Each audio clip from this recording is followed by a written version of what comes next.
Postseason baseball is going to be upon us next week. Um, and just like that, there's a big baseball surprise.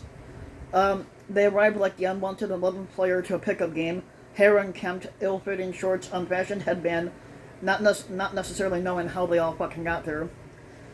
A loss, the Seattle Mariners have crashed their way into the American League wild card run, and as the game winds down, no need to win by two, they refuse to leave the court. So might as well get to know these intruders. Um, they're tied with the Boston Red Sox and a game ahead of the Toronto Blue Jays for the American League's second wild card spot with just 3 games remaining in the season, or actually 2 now. Um, the Mariners are sitting at 89 and when the time this article was written, they were at 89 and 70. 89 they were at 89 wins, 70 losses. And they're the closest, and this is the closest they've been to the postseason in 20 years since they last appeared. Um, the longest drought in Major League Baseball, they finished with 3 games at home against the Los Angeles Angels, with a possible 1-game playoff at Fenway Park looming if they remain deadlocked with Boston throughout this weekend. But here's how the Mariners got here and why they are the oddest group in this four-team wild card struggle. It's somewhat ironic that virtually any metric suggests that the Mariners have no business being in this playoff run. After all, the Mariners have gained a reputation as one of the most coldly calculating franchises in the game, and this year they got off to an infamous start when the club president Kevin Mather told a local Rotary club that the team intended to surpass, or basically they intended to suppress the service time of its top prospects. That were viewed, and then they viewed the final year of the respected veteran Kyle Seager's contract as a significant albatross and provided several more indirect disses of the club. General manager Jerry Dipoto, I'm not sure if I'm saying that name right, he said that basically he never met a player he wouldn't trade for even the most incremental gain. And though a few of his deserted assets, like Freddie Peralta, Mike Zeno, and Chris Taylor, blossomed into all-star players elsewhere.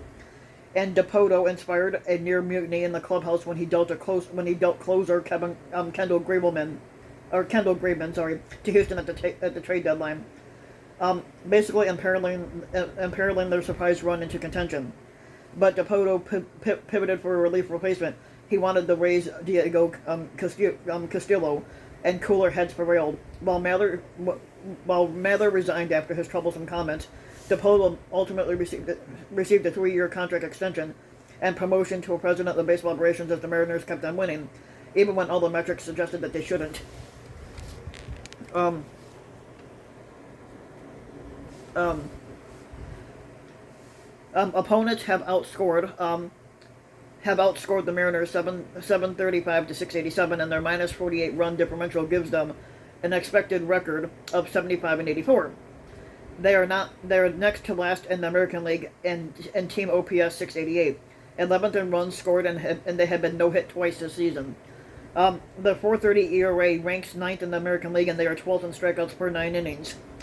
Putting tons of pressure on a fortunately solid defense that's headed by shortstop J.P. Crawford, who's having a Gold Glove caliber year.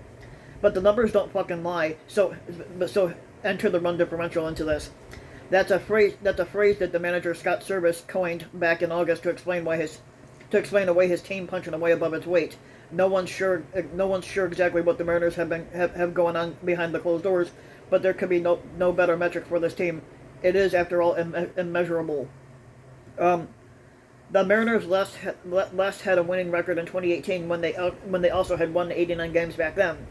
That was also the season Mitch Haniger was also an All-Star and finished 11th in MVP voting before a series of unfortunate events limited him to 63 games in 2019 and an injury-plagued season in 2020 where he played no games.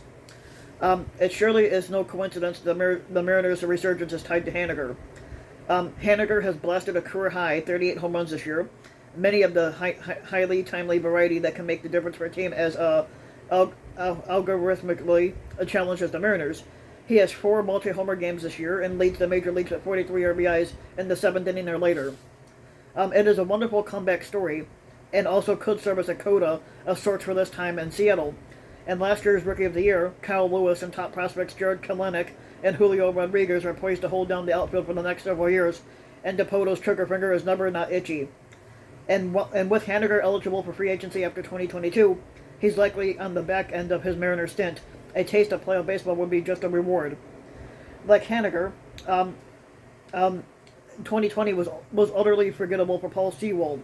Occasionally overpowering but often erratic with the New York Mets, he bounced between the big club and the alternate training site last year before the club non-tendered him.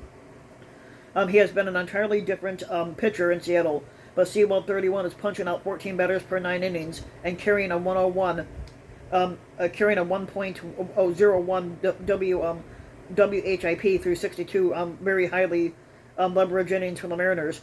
His left on base percentage is 83%, ranking 17th in baseball and not far behind the closer Drew Steckenrider at 86%, who ranks 9th. And did we mention that this team can walk a tightrope? Meanwhile, setup man Casey Sadler has not given up a run in 2 months, pitching 25 scoreless innings since July 27th, and the relievers are volatile.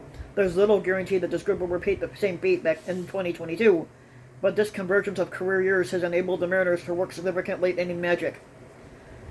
Seattle's last playoffs run was the year that they won the 116 win 2001 squad, and they won 93 games each of the following seasons before the franchise had spiraled into a cycle of 7 last place finishes in 9 straight years. But only in 2014, 2016, and 2018 did they even generate lukewarm playoff hopes. The 2014 team was tied for a wild card berth after 153 games, but they lost 5 in a row, and then 2016 and 18 teams were like this one, but they were outmatched on paper.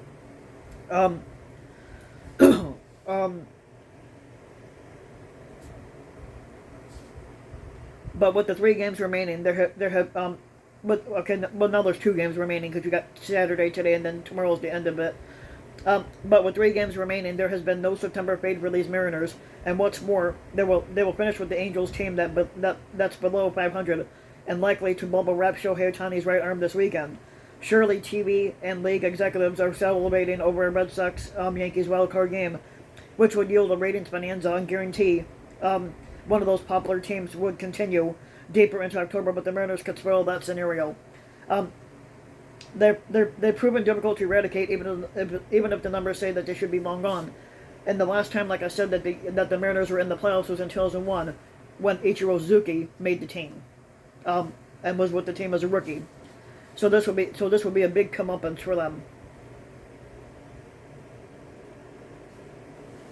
So if you like the video, give the video a like and subscribe to my channel, RBW King, and also hit the notification bell so that you'll be notified when the new video comes out, and thanks for listening.